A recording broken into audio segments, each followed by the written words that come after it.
Boucher diggante Lebou Ndoye bu Sokone Walf 2 bu Mbulum bu Njongon bi moos Walf 2 bu Njongon Lebou Ndoye bu Mbulum bu Sokone aca Walf 2 à droite Lebou Ndoye à gauche Walf 2 Lebou Ndoye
aja ndeysaan diggante Walf 2 Lebou Ndoye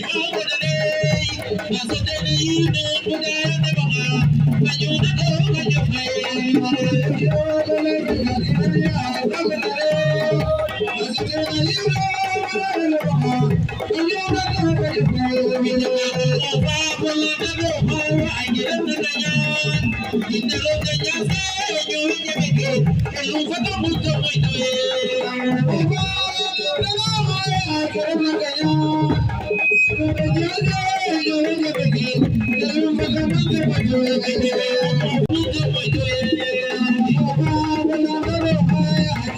aca diggante Walf 2 Lébu Ndoy Walf 2 final bu seer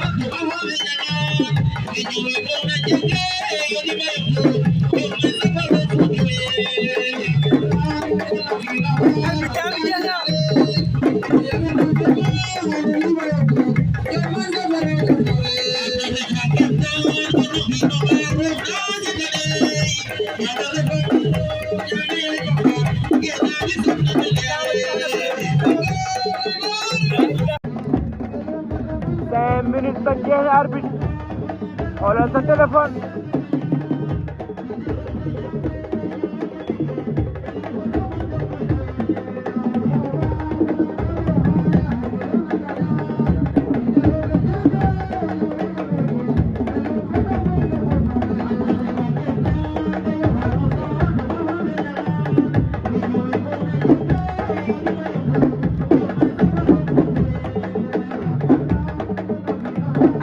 bi jeex na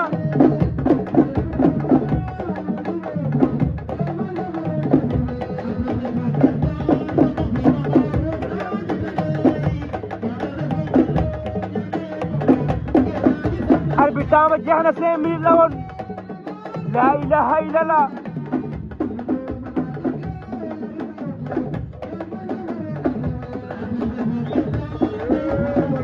Walf 2 daan na ko